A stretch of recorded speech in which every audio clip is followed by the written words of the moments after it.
Hello guys, இன்னைக்கு நம்ம பார்க்க போகிற படம் சூர்யா, த்ரிஷா, ஆர்ஜே பாலாஜி இவங்களாம் நடிச்சிருக்க கருப்பு படம். ரொம்ப சூப்பர் ஹிட் ஆயிருக்கு, பிளாக் பஸ்டர். இந்த படத்தோடைய ஒன்லைனர் என்ன? ஒரு அப்பாவும் பொண்ணும் ட்ரீட்மெண்ட்காக கேரளாலேருந்து சென்னைக்கு வராங்க. அவங்க 60 பவுன் நகையை எடுத்துட்டு வராங்க. அந்த நகை வழியில திருடு போயிடுது. அதை கண்டுபிடிக்க சொல்லி போலீஸ் ஸ்டேஷன்ல கம்ப்ளைண்ட் கொடுக்க, நகையை நீங்க நீதிமன்றத்திலிருந்து வாங்கிக்கோங்கன்னு போலீஸ் சொல்லிடுறாங்க. அப்படி அப்பாவும் பொண்ணும் நீதிமன்றத்தை நாடி போறாங்க. அந்த நீதிமன்றத்துல நிறைய அராஜகங்கள் நடக்குது. இவங்களுக்கு ஹெல்ப் பண்றதுக்காக நம்ம ஹீரோ களத்துல வராரு. கோர்ட்ல நடக்கிற அநியாயங்களை ஹீரோ எப்படி தட்டி கேட்கிறாரு, நீதிக்காக போற இடத்துல நடக்கிற அநீதிகள் எல்லாம் ஹீரோ சரி பண்ணாரா இல்லையா அப்படின்றதுதான் இந்த படத்தோட கதை. ஃபுல் வீடியோ பார்க்கறதுக்கு முன்னாடி நீங்க நம்ம சேனலுக்கு புதுசா இருந்தா மிஸ் மூவி டாக்ஸ்ன்ற நம்ம சேனலை சப்ஸ்கிரைப் பண்ணிக்கோங்க. வாங்க முழு கதையை பார்க்கலாம்.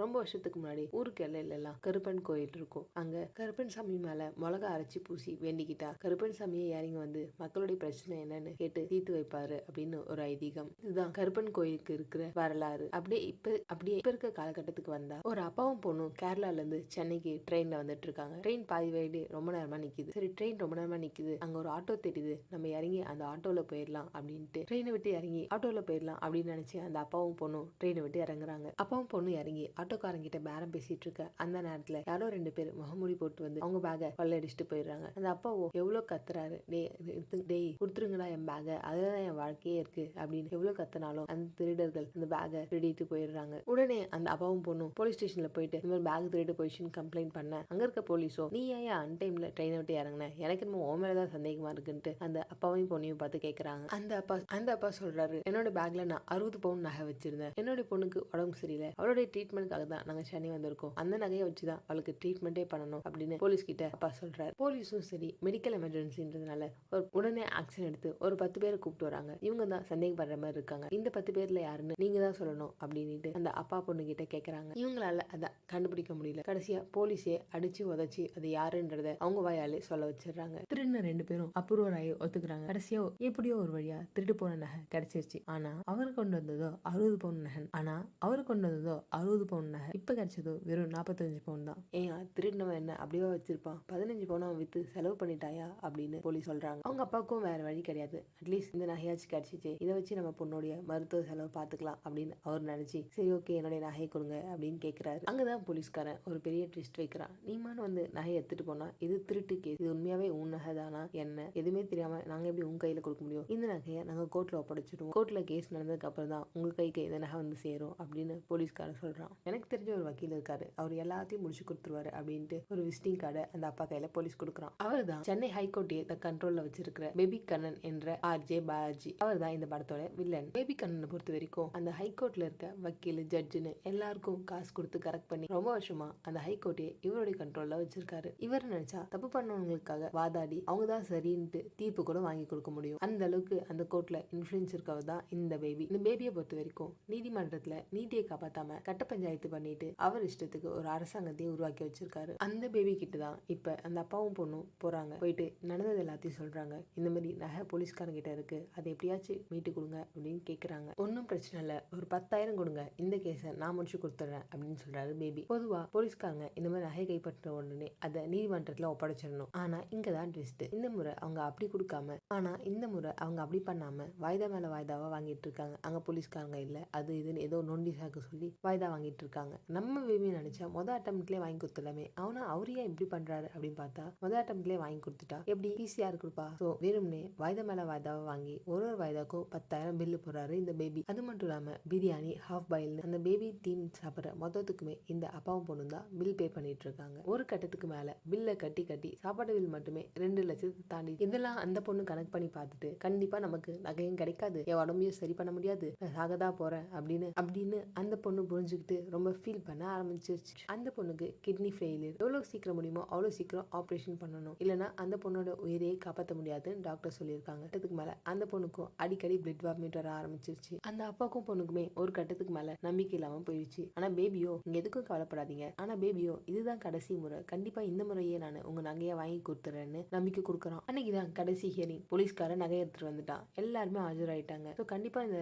நகை நம்ம கையில கிடைச்சிரும் அப்படின்ட்டு அந்த அப்பாவும் பொண்ணும் தெம்பா இருக்க நேரத்துல ஜட்ஜோ எனக்கு ஒரு அவசர வேலை இருக்கு, அடுத்த வாய்தால இதை பாத்துக்கலாம் அப்படின்னு சொல்லிட்டு எந்திரிச்சு போக பாக்குறாரு. இதை கேட்ட அந்த அப்பா ஷாக் ஆகி, ஐயா உங்க கண்ணு முன்னாடிதான் நகை இருக்கு, தயவு செஞ்சு எனக்கு அதை வாங்கி கொடுத்துட்டு போயிடுங்க, என்னுடைய பொண்ணுக்கு மெடிக்கல் எமர்ஜென்சி அப்படின்னு பேச, ஏன் முன்னாடி நீ வாய்ஸ் ரைஸ் பண்ணி பேசுறியா, உனக்கு எவ்வளவு தைரியம் இருக்கணும் அப்படின்னு அந்த ஜட்ஜுக்கு ரொம்ப கோவம் வந்துடுது. உடனே பேபிக்கும் கோவம் வந்துடுது. யோ அவர் எவ்வளவு பெரிய மனுஷன், எவ்வளவு பெரிய ஜட்ஜு, அவர்கிட்டே நீ வந்து எதிர்த்து பேசுறியா, எப்படி அவரை மீறி அந்த நகையை வாங்குவ அப்படின்னு பேபியும் டென்ஷன் ஆயிடுறாரு. அந்த ஐயா கோவத்துல ஜட்ஜை கொஞ்சம் தவறா பேசிடுறாரு. ஸோ இதனால இவருடைய கிளைண்ட் இப்படி பேசிட்டதுனால நாளைக்கு பேபி எந்த கேஸையும் அந்த ஜட்ஜ் கிட்ட கொண்டு போக முடியாதுல்ல. அந்த கோவத்தில் என்னை மீறி நீ எப்படி நகையை வாங்கிடுறேன்னு நான் பார்க்குறேன் அப்படின்ட்டு பேபி ஒரு பக்கம் சவால் விடுறாரு. பாவம் அந்த ஐயாவுக்கு என்ன பண்ணுறதுனே புரியல. கேரளாலேருந்து பொண்ணோடைய ஆப்ரேஷனுக்காக வந்து இப்படிலாம் ஃபேஸ் பண்ணணும்னு அவர் நினச்சி கூட பார்க்கல. திருடங்க கிட்டேருந்து கூட நகையை வாங்கிடலாம் போல, இந்த போலீஸ் கிட்ட இருந்து வாங்க முடியாது போல அப்படின்ட்டு அந்த அப்பா புலம்பிட்டு இருக்காரு. அப்போ தான் அவர் ஒரு விஷயத்த கவனிக்கிறாரு. அவர் இத்தனை முறை அந்த கோர்ட்டுக்கு வந்து போயிட்டு இருக்கும்போது அங்கே ஒரு கருப்பண்ணசாமி கோயில் இருக்குது. அங்கே மக்கள் மிளகா அரைச்சி அந்த சாமி மேலே பூசி வேண்டுதல் வைக்கிறாங்க. இதை கவனிச்ச அந்த ஐயா அவரும் போயிட்டு மிளகா அரைச்சி சாமி மேலே பூசி, கடவுளே நீ தான் என் பொண்ணுக்கு ஒரு வழி சொல்லணும் அப்படின்னு வேண்டிக்கிறாரு. என் பொண்ணோட உயிரை காப்பாத்து அப்படின்னு கண்ணீர் மல்க வேண்டிக்கிறாரு. இந்த பக்கம் அந்த பேபி கண்ணனும், எவன் எப்படி போனா எனக்கு என்னை பொறுத்த வரைக்கும் நீதிமன்றத்தில் நான் சொல்றதா சட்டம், நான் வைக்கிறதா நீதி அப்படின்னு ஏகப்பட்ட பொய் கேஸில் வாதாடி ஜெயிச்சு அதை ஒரு செலிப்ரேஷனாக கொண்டாடிட்டு இருக்காரு. அப்போ திடீர்னு பார்த்தா ஒரு சத்தம் எங்க இருந்துன்னு பார்த்தா வானத்துல இருந்து திடீர்னு பார்த்தா ஒரு ஒளிவட்டம் வருது. கருப்பண்ணசாமி மேல மிளகா அரைச்சி பூசி வேண்டிக்கிட்டா அந்த சாமியே இறங்கி வந்து மக்களுடைய குறைய தீர்த்து வைக்கும். அப்படி அந்த அப்பா வேண்டுதல் வச்சதுனால இப்போ அந்த கருப்பண்ணசாமியே இறங்கி வந்திருக்காங்க. அங்கே இருக்கவங்க எல்லாரும் அம்மா சாமி அப்படின்ட்டு எல்லாருமே சாமியே இறங்கி வந்துருச்சுன்னு கையெழுத்து கும்பிட்றாங்க. அந்த சாமியும் இறங்கி வந்து கெட்டவங்க எல்லாரையும் அடிச்சு துவம்சம் பண்ணிட்டு இருக்கு. அப்போ பேபிக்கு ஒரே சந்தேகம், என்னடா நம்ம அடிச்ச சாருக்கு ஓவராயிடுது, நம்ம கண்ணுக்கு என்னென்னமோ தெரியுது அப்படின்னு பேபி பார்க்குறாரு. அப்புறம் தான் அவருக்கு புரியுது வந்திருக்கிறது உண்மையான சாமி தான் அப்படின்னு. சாமியை சம்மந்தமே இல்லாமல் நம்ம முன்னாடி வந்து நிற்கிது, நம்ம என்ன தப்பு பண்ணோம் அப்படின்னு அவர் கேட்குதா.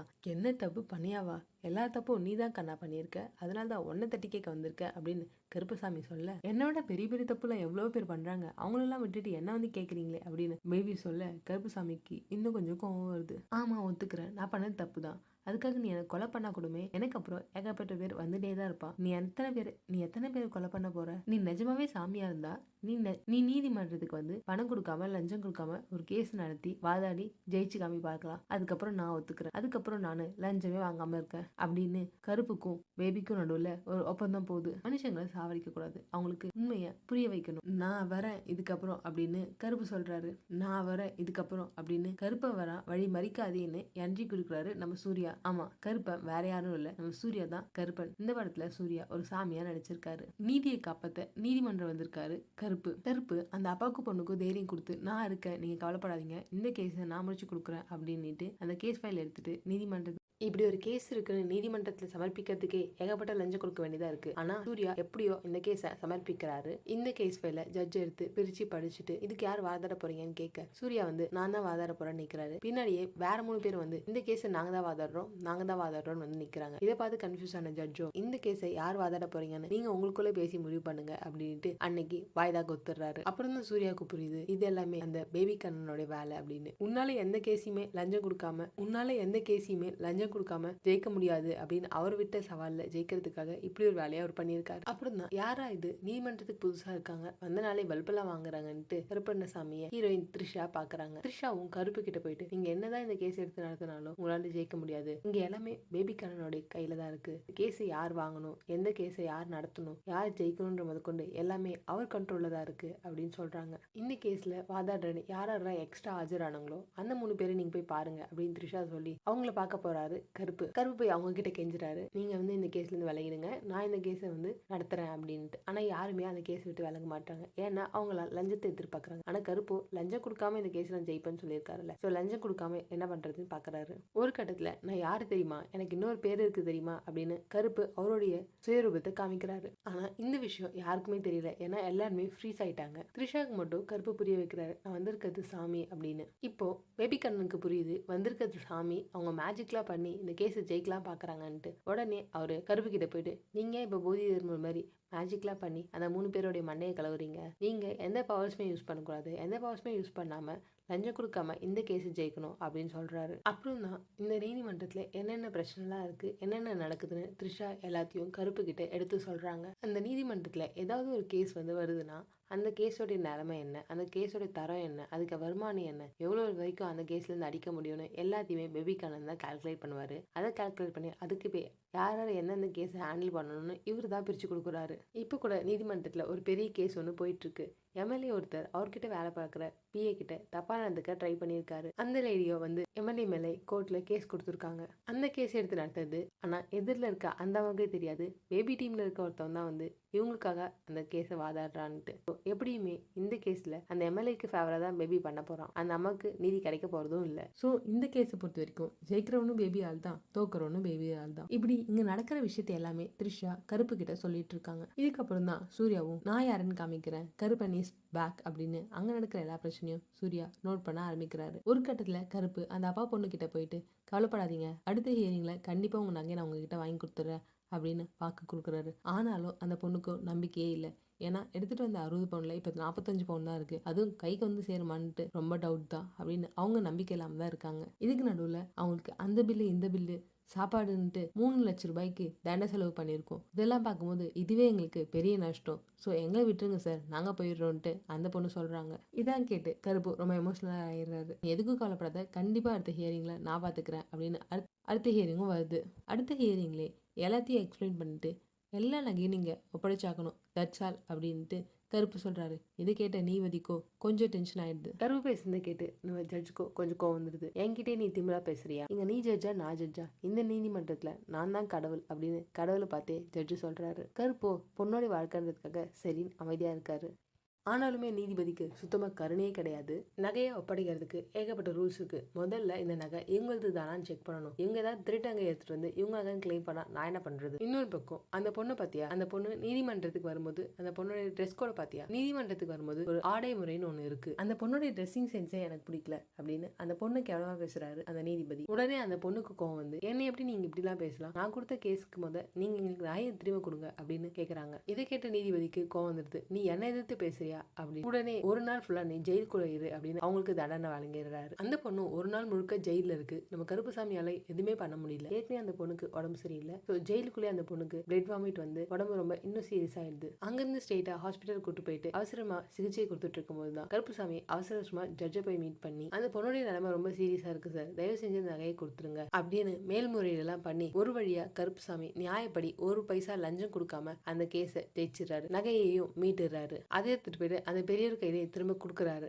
அந்த நகையை வாங்கிட்டு அந்த பெரியவரும் அப்பா இதுக்கப்புறம் நம்ம பொண்ணை காப்பாத்திடலாம்டா அப்படின்னு தைரியமா இருக்க நேரத்துல அந்த இடத்துல தான் ஒரு பெரிய ட்விஸ்ட். ஹாஸ்பிட்டல்ல இருந்து ஃபோன் வருது, அந்த பொண்ணு இறந்துடுறாங்க. இப்படி ஒரு விஷயம் நடக்கும்னு யாருமே எதிர்பார்த்திருக்க மாட்டாங்க. இது கேட்டு அந்த அப்பாவும் ரொம்ப கோவமாயிடுறாரு. அட பாவீங்களா, இந்த நகையை வாங்க நாங்கள் இத்தனை மாசமா கஷ்டப்பட்டோம், அப்பெல்லாம் கொடுக்கல, கடைசியாக என் பொண்ணை சாகவே அடிச்சிட்டிங்களா, என்னடா உங்களுக்கு இந்த நகை தானே வேணும், இந்த புருக்கிக்கோங்கன்ட்டு அந்த நகையை தூக்கி அவங்க முன்னாடிலாம் கடாசுறாரு. ஒரு கட்டத்துக்கு மேலே நகை அந்த பொண்ணை நம்மளால காப்பாற்ற முடியாமல் போயிடுச்சுன்னு கருப்புசாமியும் ரொம்ப சோகத்தில் இருக்காரு. இப்போ பேபி பாத்தியா தேவையில்லாமல் நீதி நியாயம் பேசி அந்த பொண்ணை கூட காப்பாற்ற முடியல உன்னால அப்படின்னு அவரு பஞ்ச் டைலாக்லாம் பேசுறாரு. நீ என்னதான் கடவுளா இருந்தாலும் உன்னால நியாயமான வழியில போய் ஒரு உயிரை காப்பாற்ற முடியல. நான் என்னதான் கெட்டவனா இருந்தாலும் மறைமுகமான வழியிலையாச்சு எப்படியாச்சும் ஒருத்தவங்களை காப்பாத்துறேன் அப்படின்னு பேபி அவரோட நியாயத்தை அவர் நிரூபிக்க பார்க்கறாரு. கருப்பு ரொம்ப சோகமா ஒரு இடத்துல உட்காந்துட்டு இருக்காரு. அப்பதான் அந்த நீதிமன்றத்துல எல்லாரும் அந்த எம்எல்ஏ கேஸை பத்தி பரபரப்பா பேசிட்டு இருக்காங்க. அந்த லேடியோ அவங்களுடைய வக்கீல் கிட்ட என்னுடைய கேஸ் ஃபைலாச்சும் கொடுத்துருங்க, நான் வேற ஏதாவது வக்கீல வச்சாச்சும் வாதாடிக்கிறேன், ப்ளீஸ் என்னை விட்டுருங்க அப்படின்ட்டு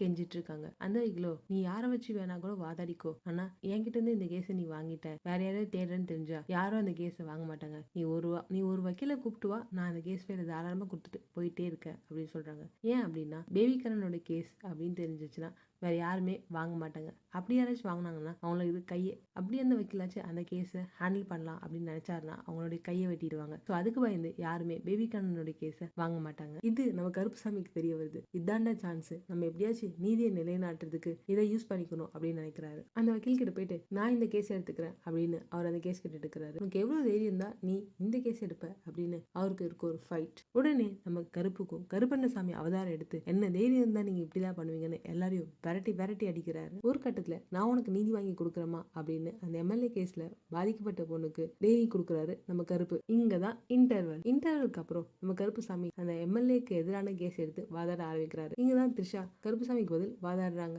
ஆர்ஜே பாலாஜி அந்த பொண்ணு மேல எல்லா குற்றத்தையும் சுமத்துறாரு. எம்எல்ஏ மேல எந்த தப்பும் இல்ல, அந்த பொண்ணு மேலதான் எல்லா தப்பு இருக்கு, அந்த பொண்ணுடைய சம்பந்தத்தோட தான் எல்லாமே நடந்துச்சு அப்படின்னு ஆர்ஜே பாலாஜி அந்த பொண்ணு மேல எல்லா பழியும் சுமத்துறாரு. இங்கதான் கருப்புசாமி ஒரு விளையாட்டு ஒண்ணு விளையாடுறாரு. கோர்ட்டுக்குள்ள யாருமே பொய் சொல்ல முடியாது. அப்படி பொய் சொன்னா அவங்க வாய் தானா ஷேக் ஆகி உண்மை எல்லாத்தையும் அவங்க வளர ஆரம்பிச்சிருவாங்க. சோ அதனால பேபியும் வாய் வந்து பொய் சொல்ல வரான். ஆனா அவர் வாயில இருந்து உண்மைதான் வருது. எம்எல்ஏ தான் காரணம், ஆமா எம்எல்ஏ மேலதான் தப்புன்னு அவரையும் மீறி அவர் உண்மை எல்லாத்தையும் கக்கிட்டு இருக்காரு. அது மட்டும் இல்லாம நீதிபதி ஐயா உங்களுக்கும் எம்எல்ஏக்கும் லிங்க், நீங்க எப்படியாச்சும் எம்எல்ஏ காப்பாத்திடலான்னு ட்ரை பண்ணிட்டு இருக்கீங்க, அவர் உங்களுக்கு லஞ்சம் கொடுத்துருக்காரு அப்படின்னு பேபி எக்கச்சக்கமான உண்மையெல்லாம் கக்கிட்டு இருக்காரு. இதெல்லாம் கேட்ட நீதிபதிக்கு பயங்கர கோபம். யோ பேபி, முதல்ல நீ நீதிமன்றத்தை விட்டு வெளில போயா துரத்தி விட்டுறாரு. பேபியும் உண்மை புரியாம யோசிக்கிறாரு. என்னடா நான் வாய் திறந்தாலே பொய் தான் வரும், இப்ப நான் திடீர்னு ஏதோ உண்மையெல்லாம் வளரிட்டு இருக்கேன், எனக்கு என்ன ஆச்சு அப்படின்னு அவர் யோசிக்கிறாரு. அப்புறம் பார்த்தா அந்த நீதிமன்றத்துல இருக்க எல்லா வக்கீல் வாயிலுமே உண்மை மட்டும் தான் வருது. அப்பதான் இது எல்லாத்துக்குமே காரணம் கருப்பு தான் அப்படின்னு பேபி ரியலைஸ் பண்றாரு.